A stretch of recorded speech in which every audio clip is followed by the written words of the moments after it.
Bab 6. Umur panjang, apakah kamu masih ingat rumus yang diajarkan guruku kemarin? Kembalilah dan dengarkan. Petik 1. Li Changshu. Bagaimana seorang praktisi Qi bisa begitu serakah terhadap hidup dan takut mati? Bagaimana dia bisa mendapatkan kesempatan bahkan tanpa mencobanya? Petik 1. Cih, kenapa guru begitu cepat mengubah wajahnya? Tampaknya kedua ingatan ini dipisahkan oleh beberapa dekade. Ketika saya pertama kali memulai, sang guru sangat ramah, tetapi sang guru beberapa dekade kemudian sangat galak. Li Changshu tertawa terbahak-bahak, dan kemudian menyadari bahwa tubuh Taonya sepertinya sedang tertidur, dan rasa lelah akibat latihan terus-menerus sebelumnya masih ada. Apakah ini mimpi? Saya sudah lama tidak bermimpi. Setelah tingkat kultivasi saya meningkat, saya menjadi lebih jarang tidur. Setiap kali saya tidur, selalu seperti ini. Karena kultivasi jangka panjang dengan intensitas tinggi, saya mengumpulkan terlalu banyak kelelahan. Biarpun manaku tetap penuh, aku juga butuh tidur untuk menghilangkan stres pada jiwaku. Tian Tua, jangan pura-pura tidur. Bangunlah, Tian Tua. Petik 1. Aku mendengar teriakan serak pria itu lagi, dan sirene semakin mendekat, tapi masih sangat jelas. Li Changshu menunjukkan senyuman masam, seolah dia telah berbalik dalam kegelapan dan menghadapi kenangan itu. Dia meninjau setiap gambar seperti seekor kuda, seolah-olah sedang mengamati kisah hidup orang lain. Dalam cerita ini, tidak ada biksu terbang dan tidak ada dewa ketinggian. Mungkin ada dewa, tapi tidak ada yang tahu tentang mereka. Protagonis dari cerita ini adalah Tian Zuguang, dan itu terjadi di sebuah bintang biru bernama Bumi. Tian Zuguang, terlihat dari namanya, orang yang menamainya memiliki harapan yang kuat terhadapnya dan berharap dapat membawa kemuliaan bagi leluhurnya. Dia juga bekerja keras dan menjalani kehidupan yang lancar sebelum usia 28 tahun, tetapi pada usia 28 tahun dia tiba-tiba didiagnosis menderita penyakit yang tidak dapat disembuhkan. Di saat-saat terakhir hidupnya, dia menjalani di kursi roda. Sedikit kekuatan ditarik keluar dari tubuhnya, dan kesadarannya sepertinya jatuh ke dalam jurang tak berujung. Tiba-tiba ada perasaan keengganan yang mendalam di hatinya, seperti kepakan api kehidupan yang terakhir. Dia berpegangan pada pegangan kursi roda dan menggunakan seluruh kekuatannya untuk berdiri, namun sebelum dia sempat melangkah maju, dia langsung terjatuh ke tanah. Jadi ada kalimat ini, yang berasal dari tangisan sahabat di kehidupan sebelumnya. Tian Tua, jangan pura-pura tidur. Bangunlah, Tian Tua. Petik 1. Ingatan itu berhenti tiba-tiba, dan ada sedikit celah. Kesenjangan ini berlangsung selama sekitar 3 tahun, dan gambar-gambar berikutnya menjadi lebih jelas. Seorang anak laki-laki kecil yang mengenakan celana panjang tanpa selangkangan dan kuncir berlari di atas rumput, dan kemudian tumbuh dengan pesat hingga dia berusia 7 atau 8 tahun, ketika dia bertemu dengan dewa tua dan menjadi muridnya. Ini mungkin nasib buruk tepian. Li Changshu menghela nafas pelan, menyegel kenangan ini dan menempatkannya di lubuk hatinya yang terdalam. Bagaimanapun juga, ini adalah hal-hal yang paling saya hargai, meski jejaknya perlahan-lahan terkikis oleh waktu. Jangan bermalas-malasan, jangan santai, lingkungan sekitar kamu tidak stabil seperti yang terlihat. Memikirkan hal ini, Li Changshu berbalik dalam kegelapan, merasakan tubuhnya yang lelah perlahan-lahan kehilangan berat badan, dan kesadaran spiritualnya menyebar ke sekelilingnya. Dia menemukan bahwa tidak ada yang aneh, dan dia tidak ingin bangun untuk sementara waktu. Kemalasan yang sudah lama tidak terlihat pun muncul. Meskipun menjalani kehidupan lain itu baik, dan saya sangat berterima kasih kepada Dewa Agung, yang membukakan pintu belakang untuk saya, dan saya tidak tahu apakah dia benar-benar ada, tapi bisakah saya memberinya kehidupan yang sepenuhnya modern? Kehidupan.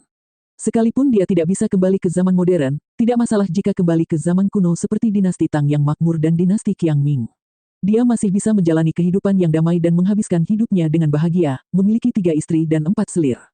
Dalam satu gerakan, dia dikirim ke dunia budidaya keabadian, dunia kuno yang paling dingin, paling kejam, dan paling tidak masuk akal di dunia budidaya keabadian. 15 tahun setelah menjadi seorang master, Li Changshu akhirnya memahami lingkungan umum di mana dia tinggal melalui cerita klasik di Sekte Duxian dan berbagai cerita yang diceritakan oleh gurunya. Itu adalah hari di mana dia mulai menyalakan tombol hijau, tombol autisme.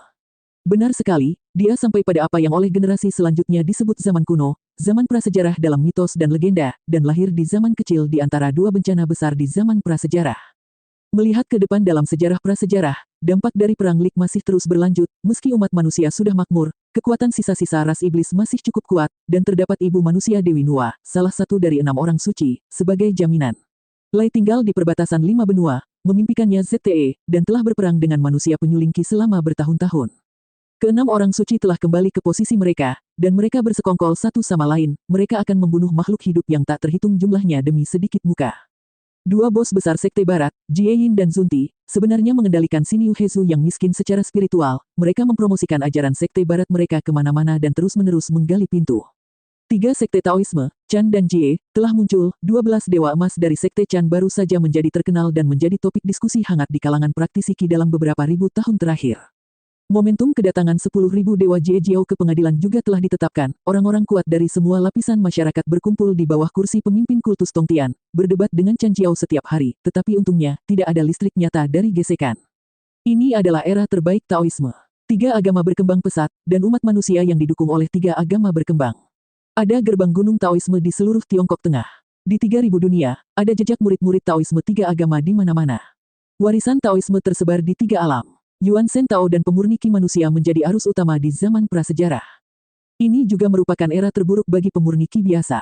Persaingan untuk jalur menaik sangat sengit. Pengadilan surgawi baru saja didirikan belum lama ini. Itu semua tergantung pada wajah para abadi dari tiga agama. Tidak ada ketertiban dalam benua Wubu dan 3.000 dunia pemurniki. Jika kamu ingin tumbuh dewasa, itu semua tergantung kerja keras dan keberuntungan kamu sendiri. Keberuntungan juga memainkan peran besar. Satu-satunya hal yang membuat Li Changshu beruntung adalah meskipun gurunya tidak terlalu kuat, tepatnya, dia masih memiliki latar belakang. Meskipun Li Changshu sangat meragukan bahwa pendiri sebenarnya dari sekte Duxian mungkin hanyalah satu atau dua murid Zen Rendu. Satu-satunya hal yang terpikirkan oleh Li Changshu tentang Due abadi di Kunlun Barat adalah bahwa makhluk abadi ini melatih murid-muridnya dalam perang penganugerahan dewa dan menjadi Jenderal Heng di antara dua Jenderal Heng Ha, sisanya hanyalah rumor yang tidak masuk akal. 80% dari waktu, Master Due juga merupakan murid terdaftar Sein Tai King, peringkatnya di antara para dewa sama sekali tidak tinggi. Mari kita bicara tentang diri saya sendiri. Tanpa latar belakang, tanpa kesaktian, dan tanpa keberuntungan, apakah kamu masih ingin terkenal di era ini? Alangkah baiknya bisa bertahan hidup.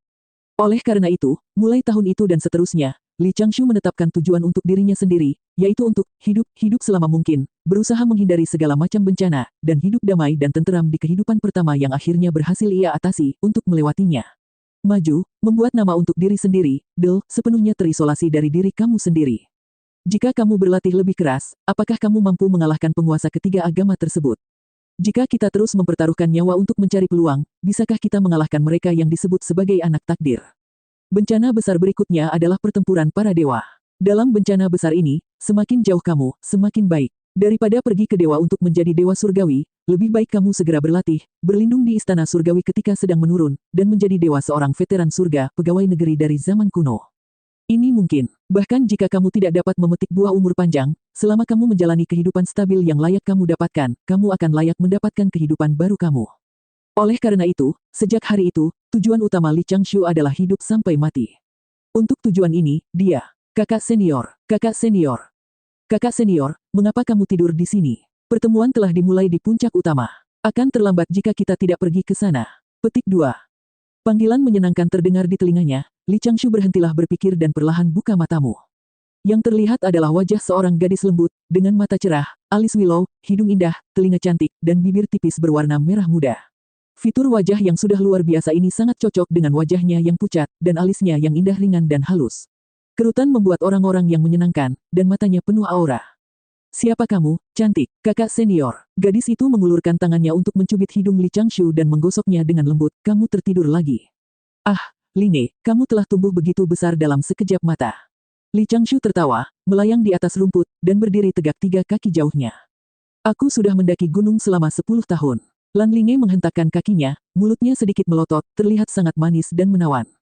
Tak hanya parasnya yang cantik, kini ia juga memiliki sosok yang serba memanjang, dengan kaki ramping dan pinggang ramping yang sangat proporsional. Rok peri di sekujur tubuhnya juga dengan sempurna menonjolkan lekuk menawan di tengah sosoknya. Kulitnya sangat dingin dan bersalju, dan rambut sutranya halus, memabukkan. Ketika bel berbunyi dari awan, Lan Linge mendesak, kakak senior, cepatlah naik awan. Jika kamu tidak pergi ke sana, kamu akan benar-benar terlambat. Petik 2. Li Changshu mengerutkan kening dan berkata, jangan bilang kamu lupa cara terbang di udara. Lan Linge mengulurkan dadanya. Dia mengangkat kepalanya dan menjawab dengan percaya diri, aku tidak bisa terbang dengan cepat. Oke, Li Changshu tampak sedikit enggan, menarik perhatian awan putih dan melompat ke atasnya terlebih dahulu. Mata Lan Linge menunjukkan sedikit kelicikan, dan warna merah muda sepatu bot kain itu mengetuk rumput dengan lembut dan melayang ke sisi Li Changshu. Saat dia hendak mengulurkan tangan untuk memegang lengan kakak laki-lakinya, Li Changshu menghindar tanpa meninggalkan jejak. Li Changshu berkata dengan wajah datar, jangan lupakan 3 bab perjanjian. Aku tahu, kakak senior, kamu benar-benar orang yang pelit. Lan Linge mengeluh dan bergerak setengah langkah ke samping dengan marah. Benar, jaga jarak 3 kaki di depan orang lain. Kamu sekarang adalah bintang baru dari sekte Duxian kami, peri Linge yang dicintai oleh ribuan murid laki-laki. Kakak senior tidak ingin dikutuk sampai mati oleh sihir mereka. Li Changshu menggeliat. Dia berbalik dan melihat ke arah pondok jerami. Tuan, apakah dia sedang mengasingkan diri? Yah, Tuan sedang mengasingkan diri, dan dia mungkin kapan saja akan mengalami bencana untuk menjadi seorang abadi. Mungkin saat kita kembali kali ini, guru sudah menjadi abadi. Ayo, Lan Linge tertawa kecil, dengan sedikit harapan di matanya yang besar, dan kemudian dia tertegun pada kakak laki-lakinya, dengan wajahnya sedikit memerah, mengerucutkan bibirnya, dan berbisik. Kamu belum pernah berpartisipasi dalam mengorganisir murid untuk pergi keluar untuk ujian. Apakah kamu di sini kali ini, karena kamu mengkhawatirkanku? Sebuah tangan besar tiba-tiba muncul di depannya, diikuti oleh wajah Li Changshu yang tidak peka, dan menjawab dengan serangkaian kata-kata yang cepat dan jelas. Tidak, tolong izinkan saya untuk menolak. Kamu adalah gadis yang baik. Aku selalu memperlakukanmu sebagai saudara perempuanku. Aku tidak mengatakan apa-apa. Aku sangat menyebalkan. Berhenti, abaikan kamu. Dahi Lan Linge ditutupi dengan garis-garis hitam, dan sudut-sudutnya mulutnya mengkerut menjadi bakso kecil. Dia menggelengkan kepalanya dan membalas marah kakak laki-lakinya, dan mengepalkan tangan kecilnya lagi dan lagi. Li Changshu tersenyum tenang dan mengagumi awan putih di cakrawala, menghitung waktu dan sudut kapan dia dan adik perempuannya akan memasuki tempat berkumpul.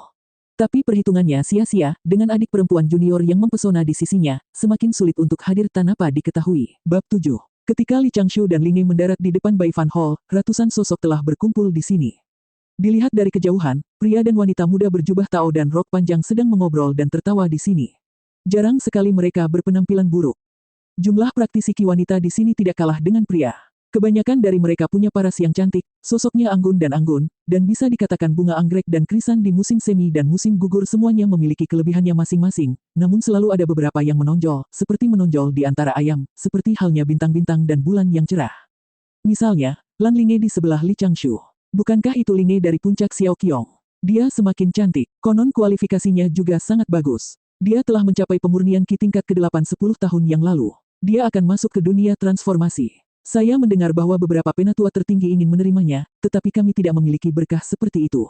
Siapa itu? Orang di sebelahnya. Oh, kakak laki-lakinya, kan, sepertinya hanya ada beberapa orang di puncak Xiaoqiong. Orang ini sepertinya tidak termasuk di antara 300 orang pertama yang mengantri di pintu, jadi dia tidak terlalu berkesan. Aku ingat, sepertinya dia yang dijulukan, berumur panjang. Nama panggilan ini serius, sederhana dan bersahaja, bahkan unik. Jangan bicara tentang murid-murid dari puncak lain di belakang punggung mereka. Berperilakulah yang baik. Para tetua di sekte mendengar bahwa murid puncak sangat sulit diatur. Bisikan itu jatuh ke telinga Li Changshu, dan dia sepertinya tidak sadar. Dengan senyum hangat di bibirnya, tanpa melihat sekeliling, dia mengambil Lan Ling, dia harus melapor di aula terlebih dahulu, lalu pergi ke sudut sepi untuk menunggu. Lonceng terus berbunyi, dan semakin banyak master Qigong muda terbang dari berbagai puncak. Hari ini adalah konferensi pelatihan para murid yang diselenggarakan oleh Sekte Duxian setiap 5 tahun, dengan tujuan untuk memungkinkan para murid pergi melihat dunia dan meningkatkan pemahaman mereka tentang Tao. Untuk kegiatan semacam ini, setiap murid formal di sekte dapat mendaftar untuk berpartisipasi sesuka hati, dan terdapat hingga 12 tujuan yang dapat dipilih, melatih murid pada berbagai tahap kultivasi. Siklus perekrutan murid dalam skala besar oleh Sekte Duxian adalah 200 tahun, yaitu satu generasi adalah 200 tahun, di antara murid generasi ini, murid dengan kemajuan tercepat dalam latihan dikatakan telah mencapai tingkat ke-6, dari kembali ke alam kekosongan, bertemu dengan banyak orang yang telah berlatih selama ribuan tahun. Memurnikan ki, menjelma menjadi dewa, kembali ke kehampaan, dan kembali ke Dao. Ini adalah 4 alam utama sebelum menjadi abadi. Mereka berusaha dengan kekuatan diri sendiri untuk menjadi abadi, serta kemajuan kultivasi setelah menjadi abadi, dan batas atas dari jalan abadi. Untuk seseorang seperti Lan Linge, yang telah berlatih selama 10 tahun, tetapi masih memuja seorang guru yang tidak terkenal di sekolah dan bahkan belum menjadi abadi, dan mampu mencapai pemurnian ki tingkat ke-8, yang tentu saja menarik banyak orang.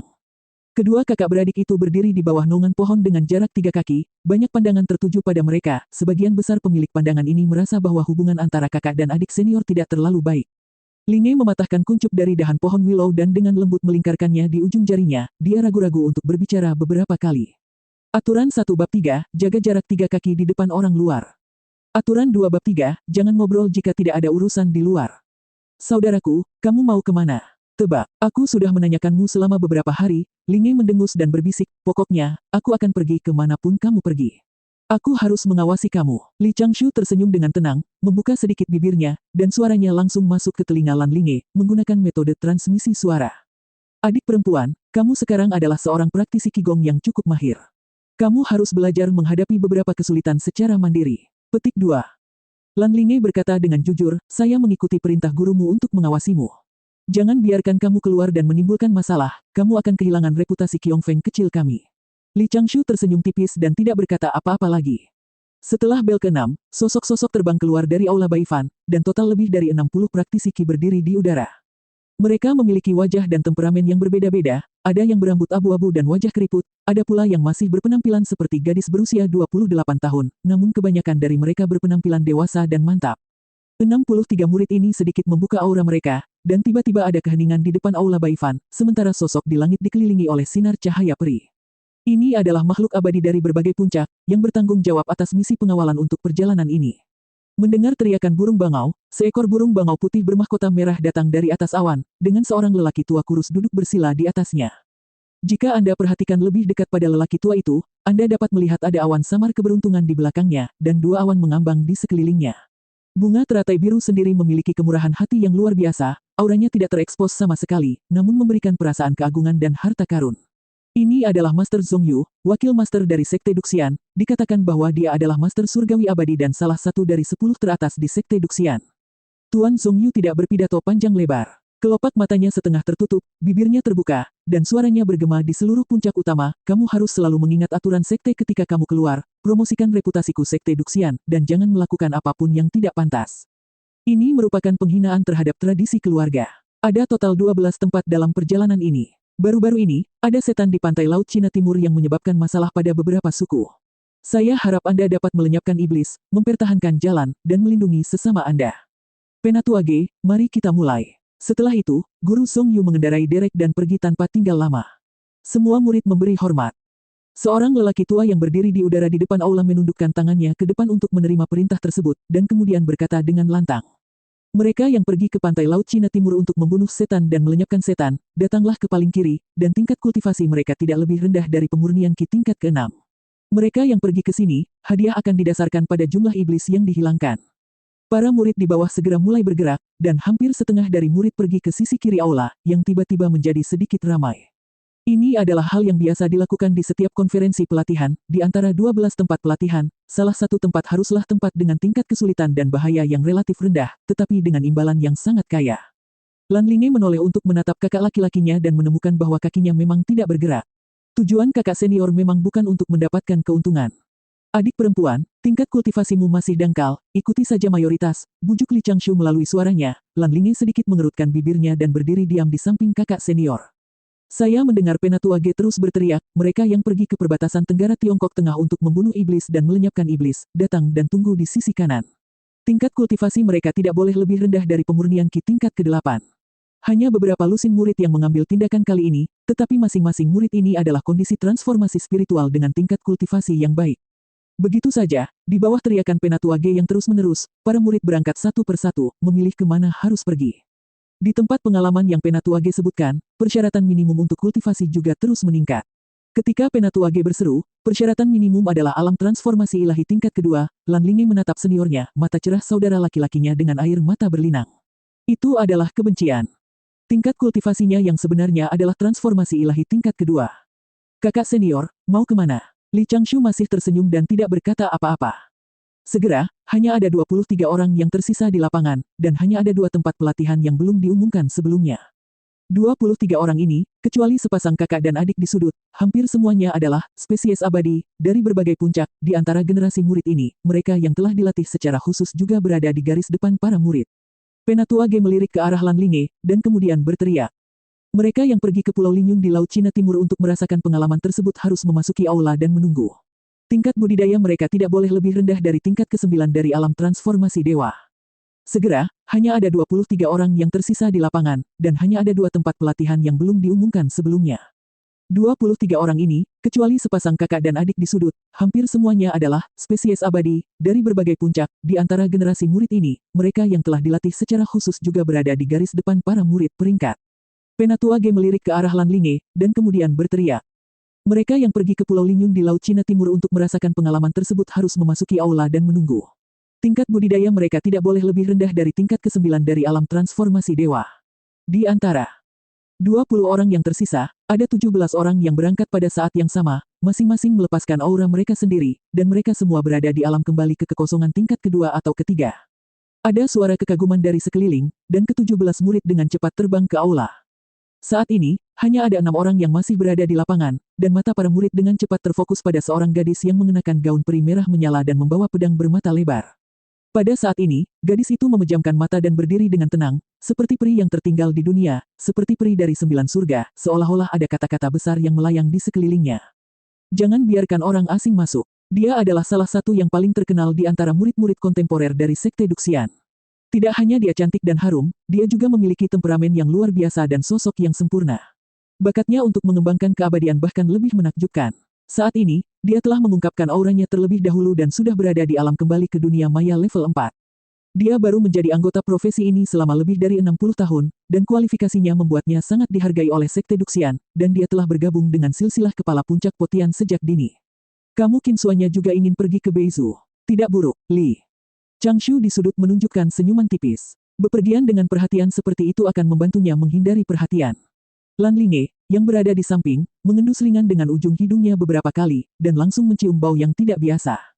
Matanya berpindah-pindah antara senyuman kakak laki-lakinya dan gadis dalam gaun peri merah menyala.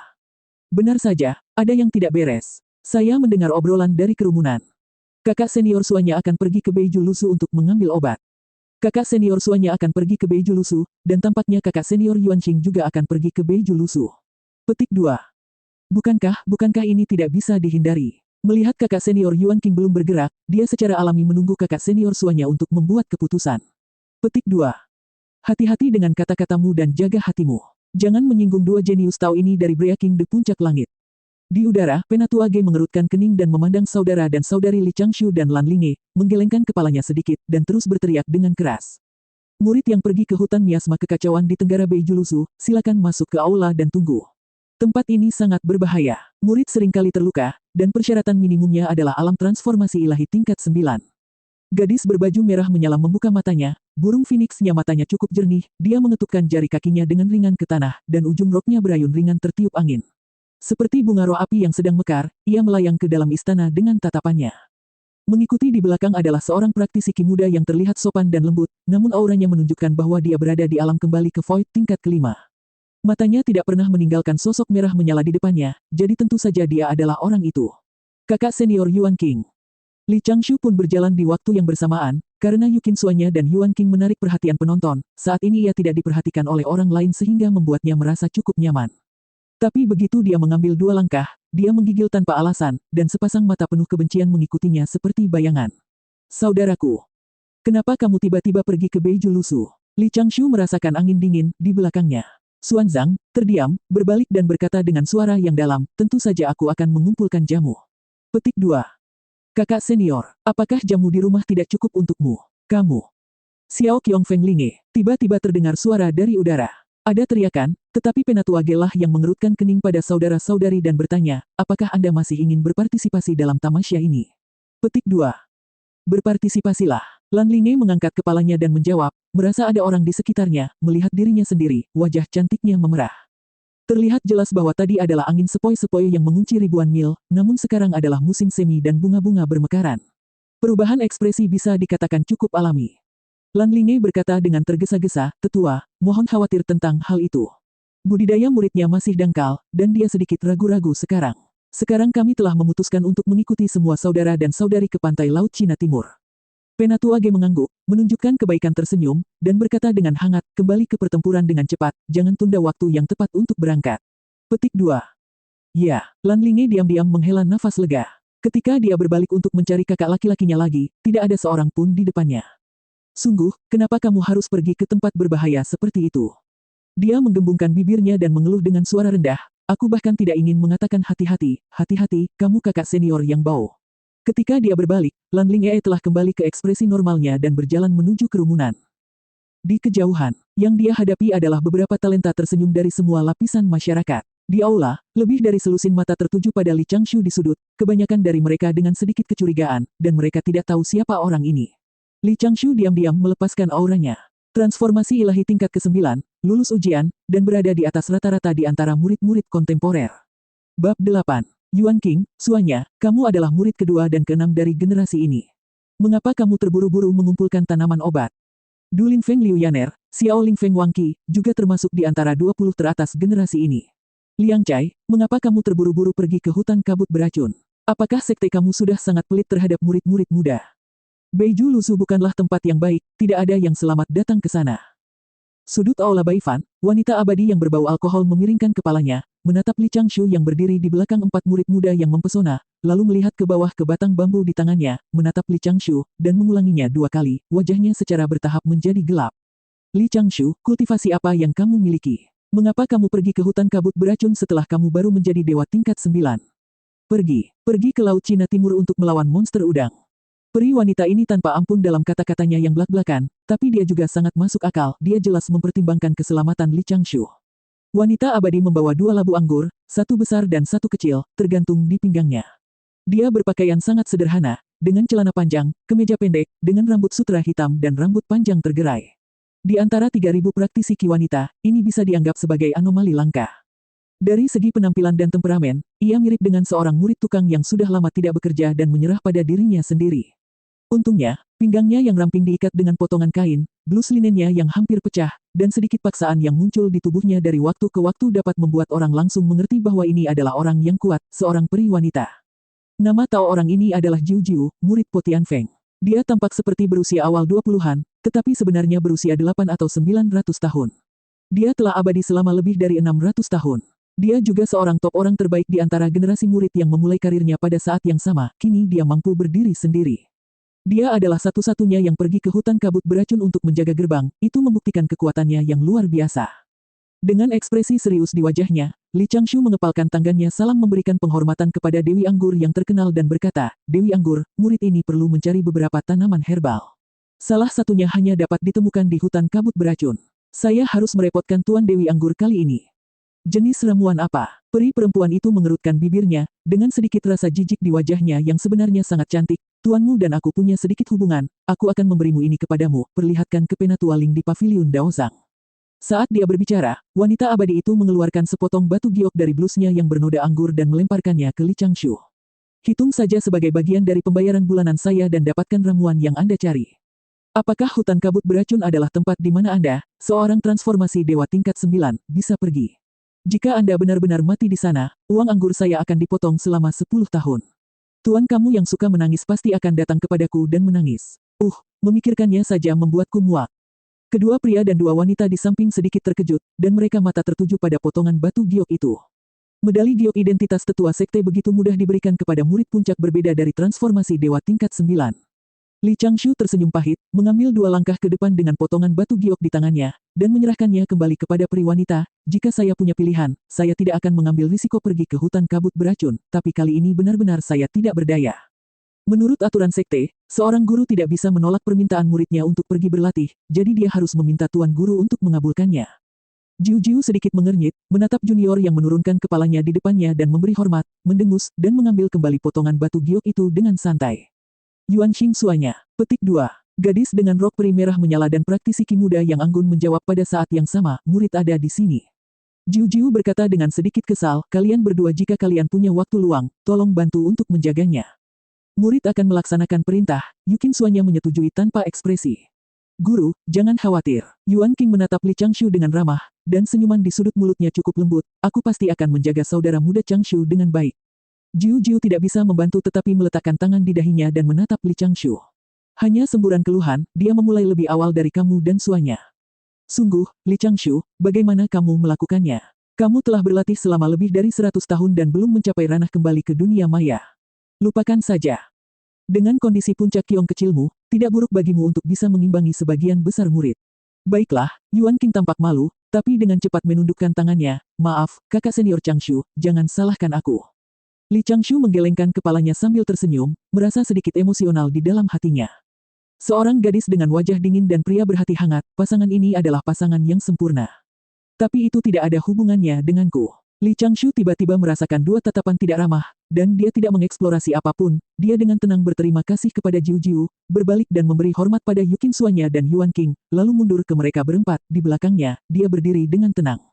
Liu Yaner, yang mengenakan rok kuning muda, dan Wang Qi, yang mengenakan jubah Cian Tao. Keduanya adalah master alam pengembalian kekosongan peringkat atas di antara generasi murid ini, dan dua bibit abadi yang luar biasa. Meskipun penampilan mereka barusan tidak memiliki niat baik, mereka juga tidak memiliki banyak kebencian, paling-paling mereka hanya sedikit jijik. Li Changshu berdiri dengan tenang, mendengarkan suara terus-menerus memecahkan langit di luar, dan sekelompok murid terbang ke langit di bawah perlindungan makhluk abadi. Dia juga memisahkan sinar kesadaran spiritual dan memeriksa beberapa instrumen penyimpanan di tubuhnya. Ini bukan karena saya punya kebiasaan pandai berorganisasi. Saya perlu menyimpan ramuan, artefak magis, del. Benda-benda yang disimpan dalam artefak magis ini sebenarnya sama persis. Ramuan, artefak magis, batu spiritual, del semuanya dibagi menjadi bagian yang sama 3 porsi. Gelang di pergelangan tangan kiri sebagai alat penyimpan utama. Untuk jaga-jaga, liontin di leher sebagai alat penyimpan cadangan. Untuk darurat, tas kain yang diikatkan di paha sebagai cadangan. Tambahkan alat penyimpan cadangan. Itu selalu baik untuk membuat lebih banyak persiapan saat pergi keluar untuk mengalaminya, terutama jika Anda pergi ke tempat berbahaya seperti Beiju Lusu. Kali ini, Li Changshu juga membawa sebagian besar kekayaan keluarganya. Separuh lainnya membantu adik perempuannya membela diri. Setengah hari kemudian, sebuah labu besar perlahan naik ke langit di depan kuil. Peri Jiu-Jiu berdiri di atas mulut labu dengan tangan terlipat, dan auranya sangat luar biasa. Beberapa murid muda berdiri dengan tenang di sekitar labu, semuanya berdiri kokoh. Ketika labu terbang keluar dari formasi, Immortal Jiu-Jiu mengambil segelnya dengan kedua tangan, labu anggur memancarkan gumpalan cahaya hijau muda, dan lapisan tipis ditempatkan di sekeliling pinggirannya untuk mengisolasi angin luar. Kemudian jarinya menunjuk sedikit ke barat laut, dan labu anggur mulai berakselerasi perlahan. Tenang, jangan gugup, tidak banyak aturan setelah kamu meninggalkan gerbang gunung. Jiu-Jiu menguap dan duduk di mulut labu, kedua betisnya tergantung di kedua sisi mulut labu, tanpa gambar apapun. Dia bersandar dan mengambil labu anggur dari pinggangnya, dengan senyum puas di bibirnya. Menyesapnya perlahan, wajah Jiu-Jiu sedikit memerah, dan rangannya melebur menjadi angin, seluruh tubuhnya memancarkan rasa kepuasan dan kenyamanan, lalu dia menoleh untuk melihat kelima murid muda di belakangnya. Yang paling jauh darinya adalah Li Changshu yang duduk di belakang labu. Li Changshu dipisahkan dari yang lain dalam jarak yang kecil, dan tubuhnya tetap tegang. Dia tidak bermeditasi seperti yang lain. Dia memegang 2 jimat kertas kuning di ujung jari tangan kirinya. Liu Yaner dan Wang Qi berada di tengah labu, dan mereka diam-diam mengatur napas saat ini. Yang paling dekat dengan Jiu-Jiu adalah Yukin Suanya, dia sedang bermeditasi satu kaki di belakang Jiu-Jiu, dengan pedang besar juga tergeletak di depannya. Yuan King berkata dengan hangat, "Saudari perempuan, aku pasti akan membantumu menemukan rumput hati cerah kali ini." Yukin Suanya sedikit mengernyit dan berkata dengan tenang, "Saudara senior Yuan King, jangan khawatir tentang saya. Ini adalah masalah kultivasi saya sendiri, dan tidak ada orang lain yang perlu ikut campur." Yuan King tersenyum lembut, satu orang lagi selalu berarti lebih banyak peluang. Yukin Suanya tidak banyak bicara, teruslah bermeditasi dengan matamu tertutup, ada gumpalan aura seperti api yang mengelilingi tubuh Anda, dan sangat indah sehingga tidak ada titik buta. Tes, Jiu-Jiu memandang dengan gembira dan mengangkat alisnya ke arah Yuan King. Yuan King memasang ekspresi tak berdaya dan terus bermeditasi 3 kaki dari Yukin Suanya, senyuman di sudut mulutnya perlahan memudar.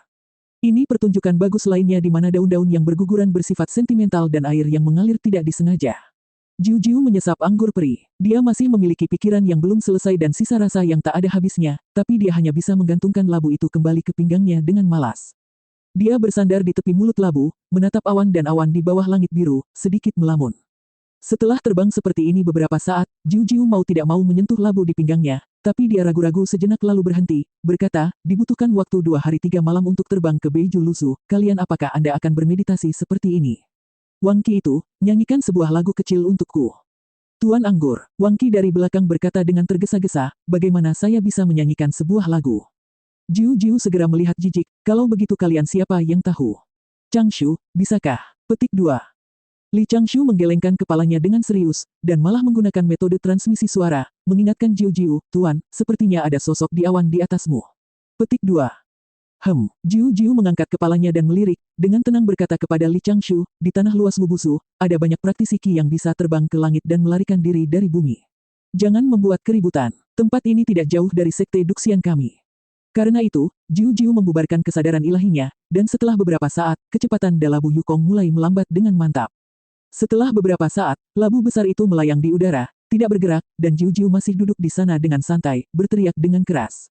"Aku ingin tahu apa yang dilakukan oleh rekan Tao Yun Sang yang telah bersama kita begitu lama, apa yang dia lakukan." Petik 2. Tiba-tiba, 4 orang yang bermeditasi pada labu tersebut segera membuka mata mereka, dan Li Changshu, yang telah mengamati bagian belakang, menarik tangan kanannya ke dalam lengan bajunya dan menggenggam senjata ajaib penyimpanannya dengan jari-jarinya.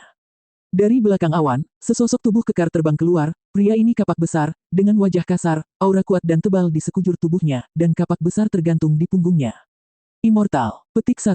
Li Changshu merasakan dengan hati-hati bahwa orang ini sepertinya sudah lama tidak menjadi immortal dan tidak memberikan banyak tekanan padanya.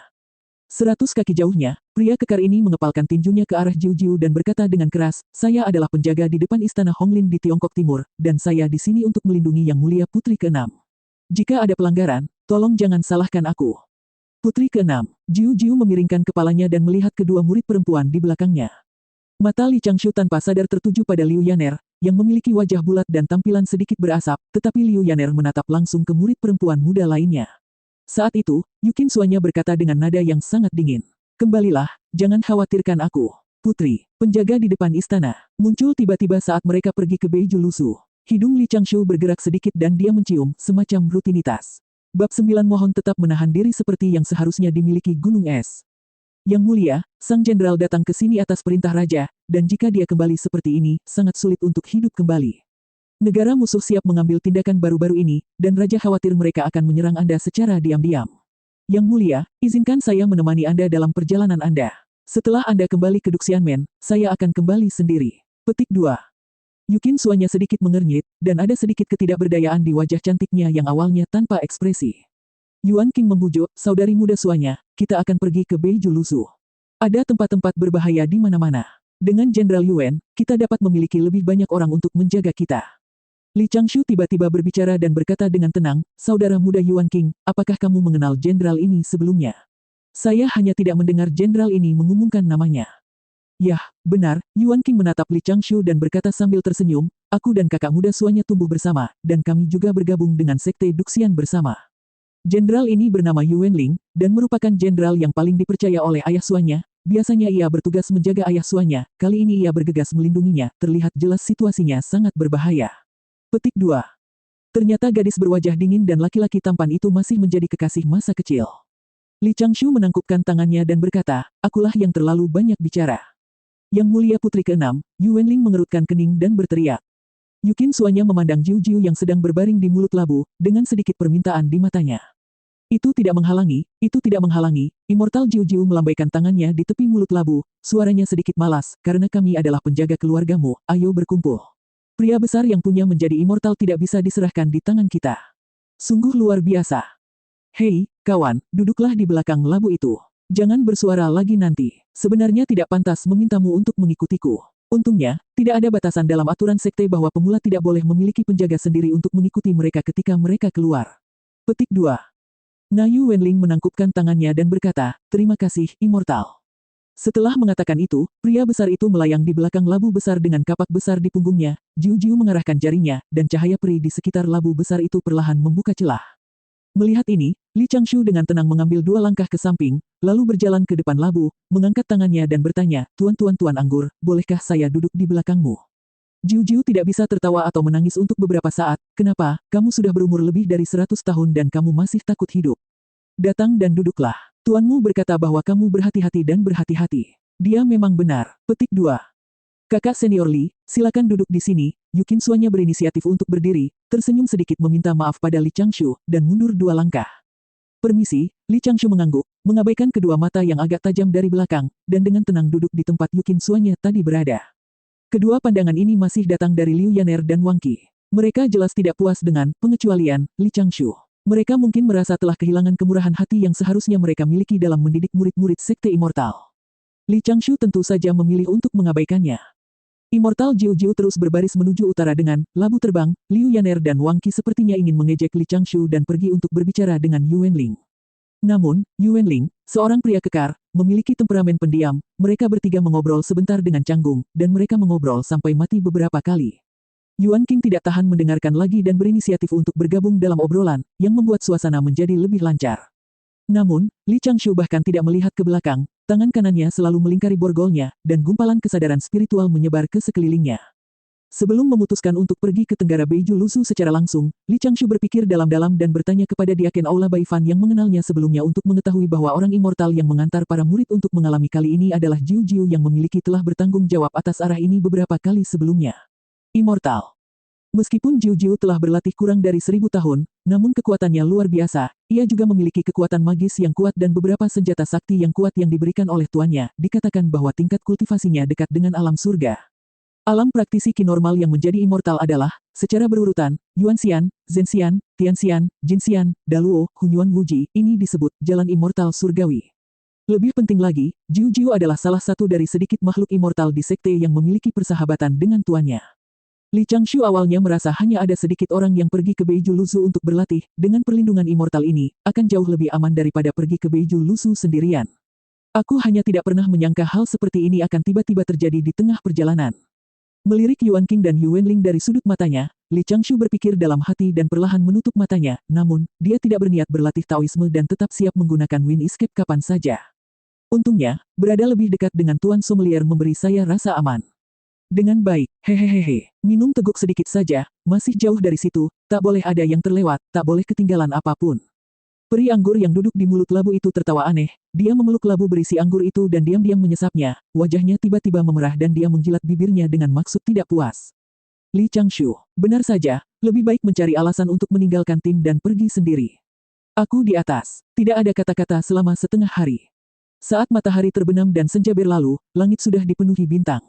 Duduk di labu yang panjangnya lebih dari 10 kaki, dikelilingi oleh cahaya peri berkabut, mencium aroma samar anggur di ujung hidungnya, Li Changshu memegang gulungan potongan bambu dan membaca dengan tenang di sana. Beberapa orang lainnya telah memasuki latihan meditasi, termasuk Yuan Ling yang duduk di belakang. Mata Jiu Jiu setengah terbuka, dan dia berbaring di depan labu besar, membiarkan angin meniup rambut pendeknya yang berantakan. Penampilannya memang sangat berbeda dari peri gajah pada umumnya, dan bisa dikatakan dia penuh kepribadian. Li Changshu diam-diam menikmati Taoisme yang tercatat dalam slip dan menyimpulkan cara kerja Taoisme, tetapi kesadaran spiritual di sekitarnya masih tidak mundur, dan dia terus memantau jarak 10 kaki di dekatnya. Karena dia telah menjalani pelatihan kewaspadaan yang disengaja sebelumnya, hal ini tidak menjadi beban baginya. Sebuah labu anggur tiba-tiba muncul di hadapannya, Li Changshu menggelengkan kepalanya dengan sungguh-sungguh dan berkata, "Terima kasih, Tuan. Saya tidak pandai minum." Membosankan, Jiu Jiu memutar matanya, melompat dari sumbat mulut labu, duduk di tepi mulut labu, dan dengan lembut mengguncang area terbersih di tubuhnya, betis rampingnya. Setelah bersendawa, Jiu Jiu bertanya dengan santai, "Changshu, tuanmu akan segera menjadi immortal. Kesengsaraan akan berakhir dalam 3-5 tahun." Li Changshu meletakkan slip itu di pangkuannya dan menatap tuan ahli anggur di depannya. Jiu Jiu sebenarnya adalah salah satu dari sedikit orang yang pernah ke puncak Xiaoqiong dalam 100 tahun terakhir sejak dia memulainya. "Aduh," desah Jiu Jiu, dengan sengaja berbicara dengan nada kuno, membelakangi Li Changshu dan mendidiknya. "Kami memiliki hubungan yang baik saat itu. Sayangnya tuanmu memiliki kualifikasi yang baik pada awalnya, tapi dia mengalami cedera dan kemudian melukai Dauji, dan dia masih belum bisa menebusnya sekarang. Umur panjang, sebenarnya, jangan melihat tuanmu yang belum menjadi immortal.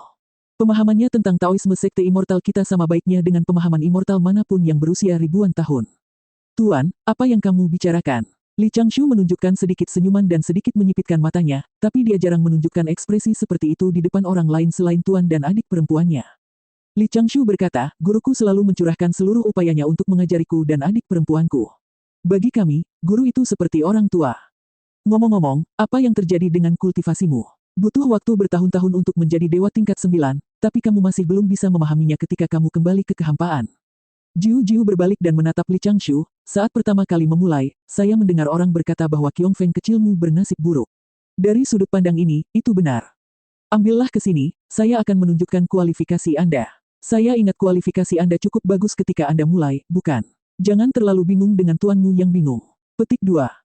Li Changshu segera mengerutkan kening, meskipun tuan ahli anggur di depannya memiliki niat baik, tapi jika orang ini dihubungi dan diperiksa secara fisik, pihak lain adalah penguasa alam immortal sejati, dan tingkat kultivasi yang dia sembunyikan menggunakan teknik sihir pasti akan terungkap. Jiu Jiu sudah mengulurkan tangan kanannya yang berbau anggur ke arahnya. Li Changshu tanpa sadar menggerakkan pantatnya ke belakang dan berkata sambil tersenyum, "Tuan, aku khawatir ada yang salah dengan pria dan wanita yang tidak berhubungan intim." "Apakah pria dan wanita berhubungan seks? Siapa yang bilang begitu? Aku belum pernah mendengarnya." Jiu Jiu segera terlihat jijik, yang dikejar oleh generasi penyuling Qi kita adalah menjadi tidak terkendali dan riang di dunia. Siapa yang peduli dengan etiket yang berantakan di dunia? Cepat, ulurkan tanganmu. Mungkinkah ada yang tidak beres dalam latihan Anda? Saya ingat kualifikasi Anda cukup bagus, bukan? Petik 2. Tuan Guru, ini tidak pantas. Beberapa tahun yang lalu, murid saya tiba-tiba mengalami suatu kondisi yang menyebabkan seluruh tubuhnya bergerak-gerak ketika dia menyentuh seorang wanita. Li Changshu berdiri dalam sekejap, membalikkan langkahnya, dan memunculkan dua bayangan di tubuhnya, gerakannya halus, dan dia muncul tepat di belakang Yukin Suanya, menatap Jiu Jiu dengan senyum masam di wajahnya. Jiu Jiu berkedip dan tiba-tiba sepertinya menemukan sesuatu. Cara orang ini mengubah bentuk tubuhnya barusan. Yulong Tanyunbu, tidak apa-apa, nak, apakah kamu sudah mempelajari gerak kaki yang begitu sulit? Ekspresi Jiu Jiu tiba-tiba menjadi sedikit aneh, tuanmu berkata bahwa kamu hanya tertarik pada teknik melarikan diri. Kamu seharusnya tidak bisa melakukan ini lebih dari 100 langkah. Tahun, semua ini terjadi. Murid ini telah berlatih keras dan tidak pernah mengendur, ya.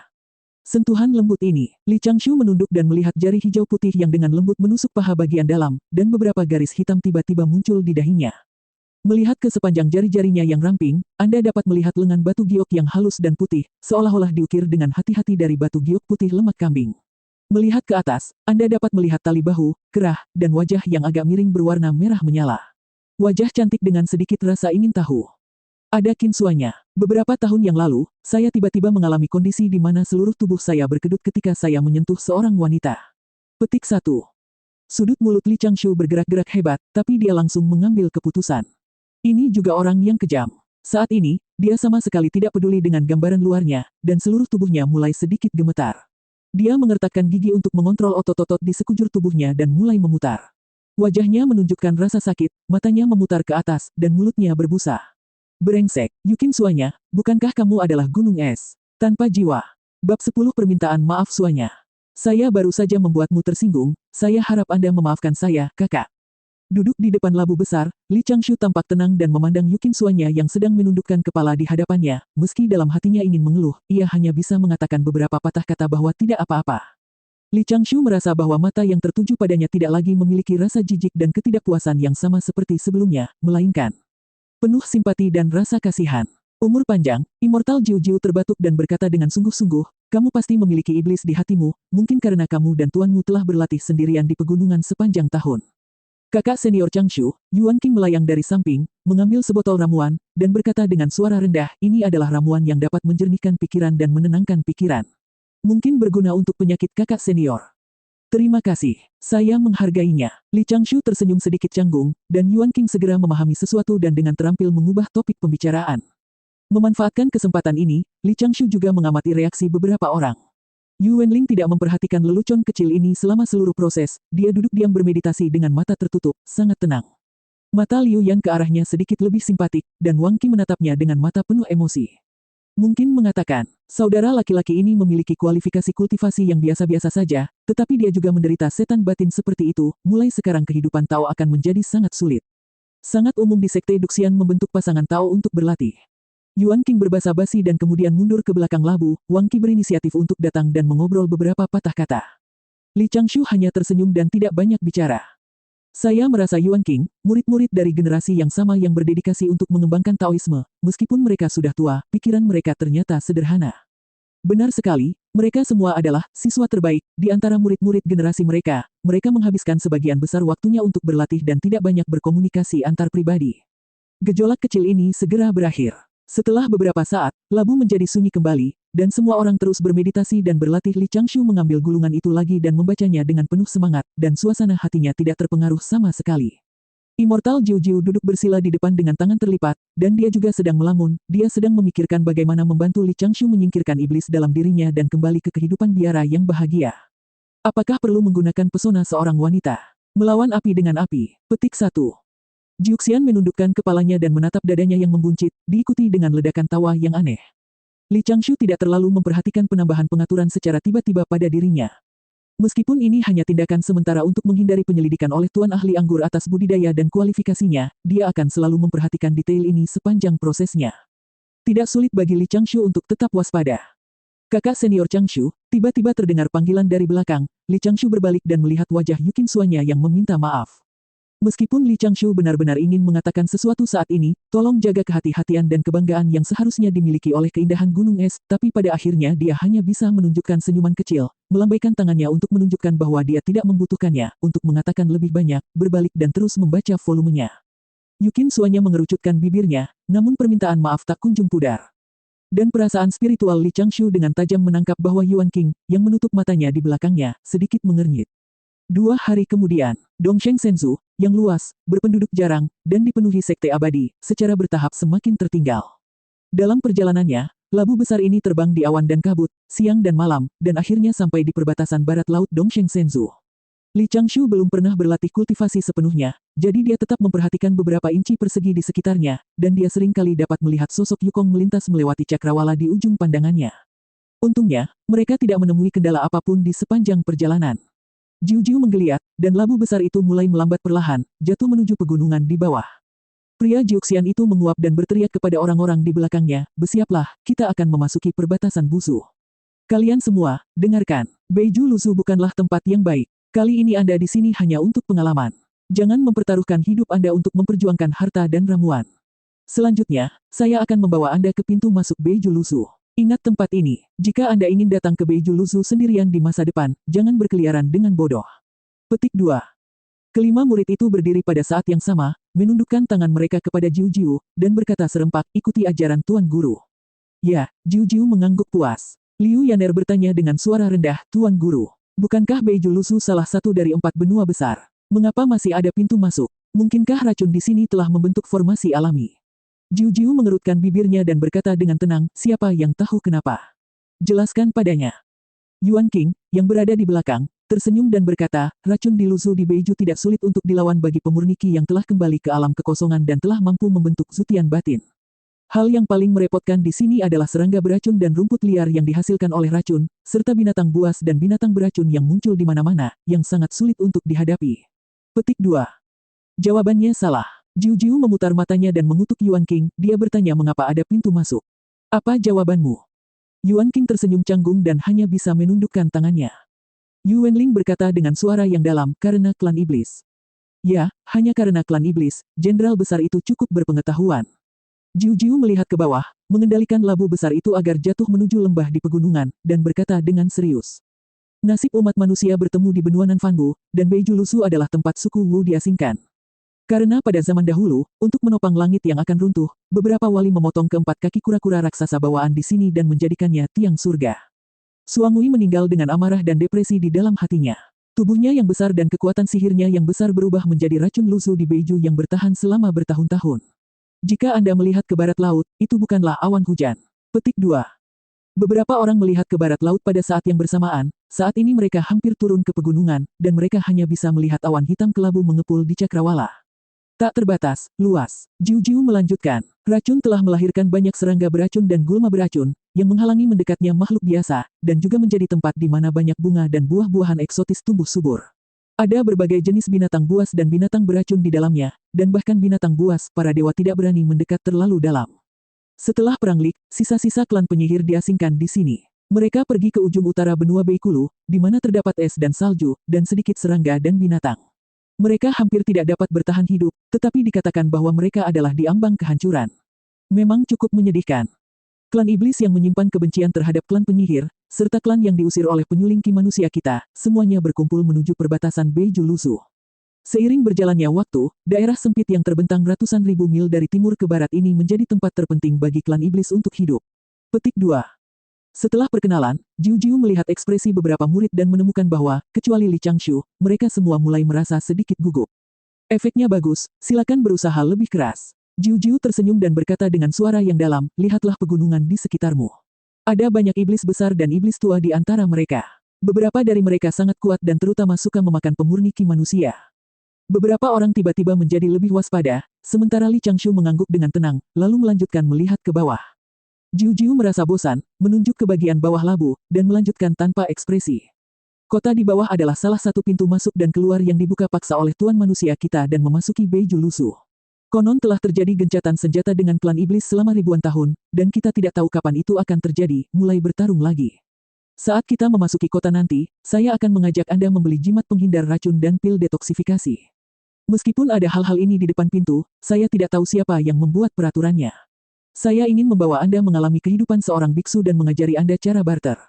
Ingat, kamu tidak diperbolehkan berkeliaran di langit di atas kota ini. Ada beberapa master di sini, dan kamu harus selalu memiliki rasa kagum terhadap yang kuat.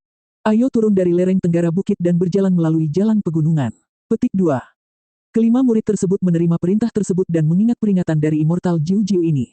Kota ini umumnya terletak di sebuah lembah, tebing-tebing di kedua sisi lembah telah diukir menjadi gua, banyak juga jalan papan dan bangunan kayu.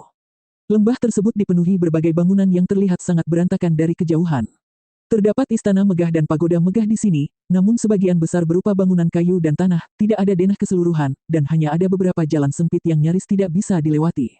Tentu saja, sebagian besar praktisi ki terbang di udara dan tidak perlu berjalan kaki. Terlihat sebenarnya tidak banyak biksu yang pergi ke Beiju Lusu. Orang-orang datang dan pergi ke sini. Praktisi Qigong mendirikan kios di atap banyak rumah kayu dan tanah. Anda dapat menemukan banyak tanaman obat dan jamu yang diproduksi di Beiju Lusu. Bahan harta karun. Sebagian besar tanaman obat dan bahan berharga ini berhubungan dengan kata racun. Jiu-Jiu, yang akrab dengan jalan raya, mendesak awan putih untuk membawa kelima muridnya dan Yuanling berkeliling setengah lingkaran di kota. Setelah membandingkan mereka di beberapa kios, dia meminta mereka untuk mengeluarkan batu roh dan membeli beberapa. Tinggi jimat obat mujarab berkualitas dan harga murah. Mengapa orang ini tidak bergerak? Jiu-Jiu melirik ke arah Li Changshu, yang berdiri di belakangnya dengan tangan di belakang punggung. Dia menghela nafas dalam hatinya dan melemparkan dompet ke bahunya dan menjatuhkannya ke pelukan Li Changshu. Dompet jenis ini adalah senjata ajaib penyimpanan paling sederhana dan umumnya digunakan untuk menyimpan sejumlah batu spiritual. Jiu-Jiu mengeluh, aku tahu tuanmu tidak punya banyak hal untuk diberikan kepadamu, dan aku tidak mengerti mengapa dia bersikeras menjaga puncak kecil itu. Pil penawar racun dan jimat penghindar racun harus disiapkan. Pergi dan beli segera. Jika Anda sudah dewasa, jangan terlalu mengomel. Petik 2. Li Changshu terkejut sesaat, menatap tuan di depannya yang tidak suka berdandan, dan menunjukkan senyuman lembut. Senyuman seperti itu hanya bisa muncul di hadapan guru dan saudari muda. Dia hendak menjelaskan bahwa dia telah mempersiapkan segalanya sebelumnya, tetapi sebelum dia dapat mengatakan apapun, tangan ramping lainnya datang kepadanya dari samping, memegang setumpuk jimat kertas kuning dan 2 vas porselen berperut gemuk. Itu adalah gadis yang membawa pedang besar dan mengenakan gaun merah menyala. Yukin Suanya menoleh untuk memalingkan muka dan berkata dengan nada setenang mungkin. Ini adalah permintaan maaf kepada kakak senior, sebelumnya. Saat dia berbicara, dia menjentikkan jarinya dan menggunakan kekuatan cerdas untuk mengirimkan ramuan dan jimat langsung ke tangan Li Changshu, lalu dia berbalik dan berjalan ke kios di sebelahnya seolah-olah tidak terjadi apa-apa. Li Changshu sedikit geli dan menangkupkan tangan ke punggungnya tanpa berkata apa-apa lagi. Gunung es ini jelas tidak sesuai dengan namanya.